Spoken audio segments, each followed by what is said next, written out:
स्वागत। आज हम 22 जनवरी 2026 के एक आध्यात्मिक लेख पर एक गहरी नजर डालने वाले हैं। नमस्कार। हमारे सामने जो सामग्री है उसका केंद्रीय विचार बड़ा आकर्षक है और थोड़ा चौंकाने वाला भी है। यह एक ऐसी पढ़ाई की बात करता है जो किसी यूनिवर्सिटी की नहीं, लेकिन इसे पूरा करने वाले को विश्व का मालिक बनाने का वादा करती है। बिल्कुल। तो आज हमारा मकसद है ये समझना कि ये विश्व का मालिक बनना क्या है, ये पढ़ाई आखिर है किस बारे में, और इसके पीछे का पूरा सिस्टम क्या है। बिल्कुल। और ये सिर्फ एक दार्शनिक विचार नहीं है जी ये स्रोत अपने आप में एक पूरी प्रणाली है जी। इसमें रोजमर्रा के अभ्यास हैं, खुद का मूल्यांकन करने के तरीके हैं और एक बहुत ही साफ और बड़ा लक्ष्य है। ये एक तरह से आत्म परिवर्तन का पूरा खाका पेश करता है। ठीक है, तो चलिए इसी सबसे बड़े दावे से शुरू करते हैं। विश्व का मालिक बनना जी आता है सत्ता, राजनीति या दौलत। लेकिन यहाँ इसका मतलब क्या है? स्रोत कहता है कि ये पढ़ाई इतनी ऊंची है कि पढ़ने वालों को खुशी के नशे में रहना चाहिए। यहाँ मालिक बनने का मतलब राजनीतिक सत्ता से नहीं, बल्कि कह सकते हैं आत्मसंप्रभुता या स्वराज्य से है। अच्छा।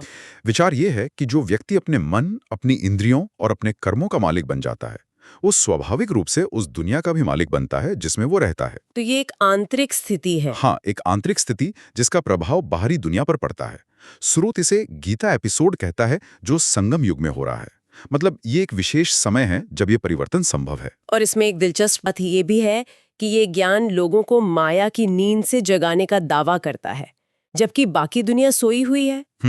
ये एक तरह से खुद को बाकियों से अलग देखने की बात है, एक विशेष समूह होने का एहसास। हाँ, ये जागरण का विचार बहुत केंद्रीय है। स्रोत के अनुसार जब तक हम खुद को ये शरीर समझते हैं, हम एक तरह की नींद में हैं। अच्छा। जागने का पहला कदम है ये एहसास कि मैं एक आत्मा हूँ। इसी जागरूकता से पूरी यात्रा शुरू होती है। इसीलिए इस पढ़ाई को एक इम्तिहान यानी परीक्षा कहा गया है। और इसका सिलेबस? इसका सिलेबस है मनुष्य से देवता बनना। ये कोई छोटा मोटा सुधार नहीं, बल्कि एक पूरी काया पलट की बात है। और इस काया पलट का जरिया क्या है? एक शब्द है जो बार बार सामने आता है, योग बल। योग बल यानी याद की शक्ति। स्रोत कहता है कि योग पर ध्यान देने से दैवी गुण अपने आप आ जाते हैं। पर क्या ये वाकई इतना आसान है? हम सब जानते हैं कि बुरी आदतें छोड़ना या अच्छे गुण अपनाना कितना मुश्किल होता है। ये एक बहुत महत्वपूर्ण सवाल है। स्रोत का तर्क ये नहीं है कि ये जादुई रूप से हो जाता है, तो फिर? बल्कि ये बताता है कि प्रयास की दिशा बदल जाती है। पारंपरिक तरीकों में हम एक एक करके अपनी कमियों से लड़ते हैं। आज गुस्सा कम करना है, कल लोभ छोड़ना है। ये बहुत थकाने वाला हो सकता है ना? हाँ बिल्कुल। स्रोत एक अलग रास्ता सुझाता है। वो कहता है कि अपनी ऊर्जा कमियों से लड़ने में नहीं, बल्कि पिता या परम स्रोत को याद करने में लगाओ। मतलब फोकस बदलने की बात हो रही है। बिल्कुल। विचार ये है कि जब आपका मन लगातार उस स्रोत से जुड़ा रहता है, जिसे सर्वगुणों का सागर कहा गया है, तो वो गुण स्वाभाविक रूप से आप में आने लगते हैं। जैसे कोई उदाहरण? जैसे अगर आप किसी हुनरमंद कलाकार के साथ रहें, तो धीरे धीरे आप में भी उसकी कला की समझ आने लगती है। यहाँ लड़ाई बाहरी अवगुणों से नहीं, बल्कि आंतरिक विस्मृति से है। विस्मृति मतलब भूल जाना। हाँ, ये भूल जाने से कि आप कौन हैं और आपका स्रोत क्या है। योग बल उसी विस्मृति को तोड़ने का औजार है। तो ये याद की यात्रा ही मुख्य अभ्यास है, और स्रोत का दावा है कि इसी याद के बल पर आत्मा पूरे विश्व पर राज्य कर सकती है, ठीक वैसे ही जैसे कल्प पहले किया था। ये एक बहुत बड़ा दावा है। बहुत बड़ा। ये सिर्फ एक मानसिक व्यायाम नहीं है, इसे एक ऐसी शक्ति के रूप में देखा जा रहा है जो दुनिया बदल सकती है। और ये सिर्फ व्यक्तिगत बदलाव तक सीमित नहीं है।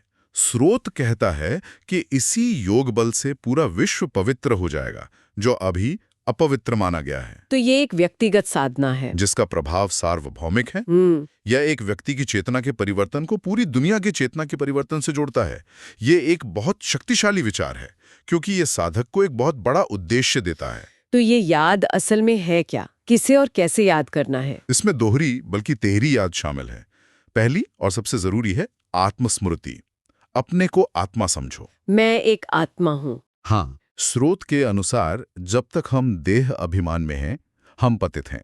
जब आत्म अभिमानी बनते हैं तो पवित्रता की ओर बढ़ते हैं। दूसरी याद है पिता यानी शिव बाबा की, जो आत्मा का स्रोत हैं। और तीसरी? और तीसरी याद है अपने लक्ष्य की, यानी स्वर्ग या शिवालय की, जिसकी स्थापना बाबा करते हैं। तो ये एक तरह का त्रिकोण बन गया, मैं आत्मा, मेरा पिता परमात्मा और मेरा घर स्वर्ग। बिल्कुल। इसे लगातार याद करने से एक नई पहचान बनती है। ये सिर्फ रटना नहीं है, ये अपनी पहचान को फिर से गढ़ने जैसा है। आपने बिल्कुल सही पकड़ा, ये पहचान को फिर से गढ़ना ही है। स्रोत का तर्क सीधा है, जब आत्मा पवित्र होती है तो उसे शरीर भी पवित्र मिलता है, और जब आत्मा पतित होती है तो शरीर भी पतित मिलता है। तो पिता को याद करना आत्मा को चार्ज करने या पवित्र करने की प्रक्रिया है, ताकि भविष्य में एक बेहतर दुनिया और बेहतर शरीर मिल सके। चलिए अब इसके व्यवहारिक पहलू पर आते हैं। ये सब सुनने में बहुत सैद्धांतिक लगता है, लेकिन स्रोत एक बहुत ही ठोस तरीका बताता है। करण है। ये इस पूरी यात्रा को अस्पष्ट और हवा-हवाई होने से बचाता है। इस रजिस्टर में 2 मुख्य चीजें लिखने को कहा गया है। हम कितना समय याद में रहे और हमसे क्या-क्या भूलें हुई। ये एक तरह से अपनी आध्यात्मिक प्रगति का हिसाब किताब रखने जैसा है। बिल्कुल। और यहाँ पर पिता की तुलना एक सर्जन से की गई है, जो एक बहुत गहरी उपमा है। सर्जन से? हाँ, जैसे एक मरीज अपनी बीमारी को सर्जन से नहीं छिपाता, क्योंकि उसे पता है कि छिपाने से नुकसान उसी का है। वैसे ही एक साधक को अपनी भूलें छिपानी नहीं चाहिए। लेकिन इंसानी फितरत तो अपनी गलतियों को छिपाने की होती है ना? खासकर जब हमें डर हो कि कोई हमें जज करेगा या सजा देगा। सही बात है। तो ये सिस्टम इस डर से कैसे निपटता है? यही इस प्रणाली की खासियत है। स्रोत कहता है कि सच बताने पर कोई सजा नहीं मिलती। कोई सजा नहीं? कोई सजा नहीं। पिता सिर्फ सावधान करते हैं। छिपाने से भूलें एक बीमारी की तरह अंदर ही अंदर बढ़ती हैं और आध्यात्मिक पद यानी रुतबा कम हो जाता है। अच्छा। भूल ना बताने वाले पर नाफरमान बरदार यानी आज्ञा ना मानने वाले का ठप्पा लग जाता है, जिससे राजाई का तिलक नहीं मिल सकता। लेकिन सच बताने से बोझ हल्का हो जाता है। तो ये प्रणाली डर पर नहीं बल्कि भरोसे और सुधार पर आधारित है? बिल्कुल। इसका मकसद दंड देना नहीं बल्कि इलाज करना है। तो ईमानदारी को सर्वोच्च प्राथमिकता दी गई है। अब बात करते हैं आचार संहिता की। स्रोत दैवीय गुण धारण करने पर बहुत जोर देता है और क्रोध को एक आसुरी गुण कहता है। हाँ, गुणों का वर्गीकरण बहुत स्पष्ट है। दैवी और आसुरी, कोई बीच का रास्ता नहीं दिखाया गया है।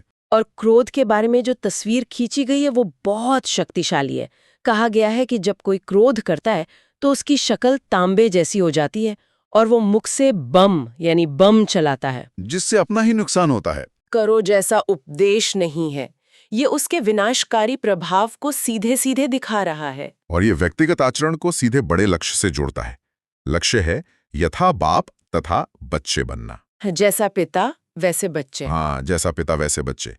पिता को प्यार का सागर कहा गया है, इसलिए बच्चों को भी वैसा ही बनना है। क्रोध, जो प्रेम का एकदम उल्टा है, इस लक्ष्य के सीधे विरोध में खड़ा है। इसका मतलब है कि सिर्फ याद की यात्रा या चार्ट रखना ही काफी नहीं है, व्यवहार में भी बदलाव दिखना चाहिए। बिल्कुल। यहाँ पर वैराग्य और निर्मोही बनने की बात भी कही गई है। ये शब्द अक्सर गलत समझा जाता है। क्या इसका मतलब है कि दुनिया और रिश्तों को छोड़ देना? स्रोत के संदर्भ में इसका मतलब भावनात्मक निर्भरता को छोड़ना है, रिश्तों को नहीं। अच्छा। आप दुनिया में रहते हैं, अपने कर्तव्य निभाते हैं, लेकिन आपका आंतरिक सहारा, आपका भावनात्मक लंगर सिर्फ एक पिता से जुड़ा होता है। ये लगाव और प्रेम के बीच का बारीक अंतर है। लगाव और प्रेम में क्या अंतर है? लगाव में उम्मीद, मांग और डर होता है। प्रेम में देना और शुभ भावना होती है। तो निर्मोही बनने का मतलब है रिश्तों को निर्भरता से मुक्त करके उन्हें और ज्यादा शुद्ध और निस्वार्थ बनाना। अब तक हमने व्यक्तिगत साधना की बात की है, लेकिन जैसा कि आपने पहले इशारा किया था, स्रोत में एक ब्रह्मांडीय दृष्टिकोण भी है। ये सब 5000 साल के एक नाटक या चक्र के अनुसार हो रहा है। हाँ, और ये विचार इस पूरी प्रक्रिया को एक बहुत बड़े कैनवस पर स्थापित करता है। ये किसी एक व्यक्ति की निजी यात्रा नहीं रह जाती, बल्कि ये समय और सृष्टि की एक बड़ी कहानी का हिस्सा बन जाती है। बिल्कुल। स्रोत कहता है कि पिता हर 5000 साल बाद आते हैं और वही ज्ञान देते हैं। ये विचार इस पूरी प्रक्रिया को एक शक्तिशाली और कह सकते हैं अनिवार्य एहसास देता है। ऐसा लगता है जैसे ये होना ही है। अच्छा, पर यहीं पर एक क्लासिक विरोधाभास खड़ा होता है। अगर सब कुछ 5000 साल का एक पहले से तय नाटक है जी, और क्रिएटर और डायरेक्टर खुद भी उस नाटक के अनुसार अपना पार्ट बजा रहे हैं, तो फिर मेरे व्यक्तिगत प्रयास का, मेरे चार्ट रखने का, मेरी गलतियों को सुधारने का क्या मतलब रह जाता है? अगर सब कुछ तय है तो मेरी मेहनत का क्या मूल्य है? ये एक शानदार सवाल है और स्रोत इसका जवाब पाठ या भूमिका के विचार से देता है। भूमिका। हाँ, नाटक पहले से तय है, लेकिन उस नाटक में आपकी भूमिका प्रयास करने वाले की है। आपका पाठ ही पुरुषार्थ करना है। मतलब? जैसे एक फिल्म की स्क्रिप्ट पहले से लिखी होती है, लेकिन एक अच्छा एक्टर अपनी पूरी जान लगाकर अपने किरदार को निभाता है। उसे पता होता है कि अंत में क्या होगा, लेकिन उसका काम है अपनी भूमिका को सर्वश्रेष्ठ तरीके से निभाना। यहां भी चक्र का ज्ञान आपको नाटक का बड़ा दृश्य दिखाता है, लेकिन आपके रोज के कर्म और चुनाव ही आपकी भूमिका को परिभाषित करते हैं और नाटक के अंत में आपके पद या रुतबे को तय करते हैं। तो ये जानने जैसा है कि मैं एक कहानी का हिस्सा हूँ और मेरा काम अपनी भूमिका को बेहतरीन तरीके से निभाना है। सही। इसी से जुड़ा एक और बड़ा दावा है, श्रोत भक्ति मार्ग को सीढ़ी से नीचे उतरने का रास्ता बताता है, जबकि इस ज्ञान मार्ग को ऊपर चढ़ने का।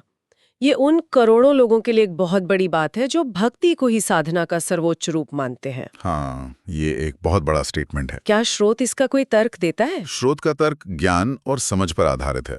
उसके अनुसार भक्ति में श्रद्धा और याद तो है, लेकिन समय के साथ साथ ज्ञान की कमी के कारण दुनिया की समझ धुंधली होती जाती है। कैसे? लोग भगवान को याद तो करते हैं, पर वो कौन है, कैसा है, कब आता है, इसकी स्पष्टता खो जाती है। इसलिए श्रद्धा के बावजूद आत्मा की शक्ति धीरे धीरे कम होती जाती है, जिसे सीढ़ी से नीचे उतरने के रूप में दर्शाया गया है। अच्छा। ये ज्ञान उस खोई हुई स्पष्टता को वापस लाने का दावा करता है। ये खुद की, पिता की और सृष्टि चक्र की सही पहचान कराकर आत्मा को फिर से चार्ज करने और ऊपर चढ़ने का रास्ता दिखाता है। तो ये भक्ति की आलोचना नहीं है, बल्कि उसके अगले कदम या एडवांस स्टडी के रूप में इसे प्रस्तुत किया गया है। तो अगर हम इस सब को समेटें तो ये एक आध्यात्मिक मार्ग है जो आत्मस्मृति यानी याद के अभ्यास से इंसान को देवता बनाने का वादा करता है।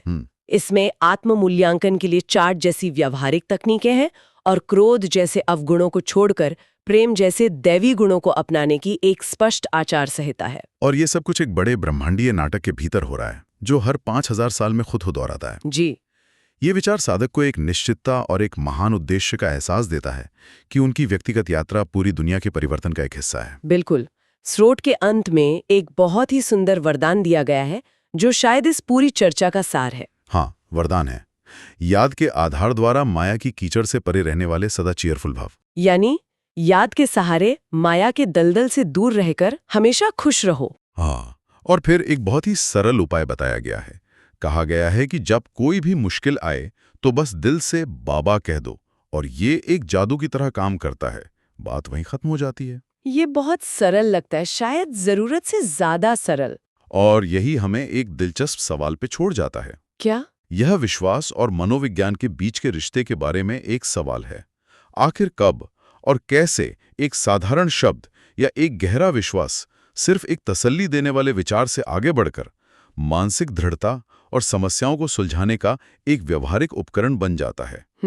आस्था किस बिंदु पर एक सक्रिय शक्ति में बदल जाती है, ये सोचने लायक बात है। मान द्वारा निरंतर अपनी स्थिति को ऊंचा बनाने की प्रेरणा सब कुछ आज बाबा ने हमें दिया है। अगर आज की मुरली से आपको कोई विशेष प्रेरणा या स्वमान का अनुभव मिला हो तो उसे अपने जीवन में धारण करें और दूसरों को भी प्रेरित करें। अपने विचार या अनुभव कमेंट में साझा करें ताकि अन्य आत्माओं को भी शक्ति मिले। याद रखें, हर शुभ संकल्प ही विश्व कल्याण की सेवा है। ओम शांति। ओम शांति।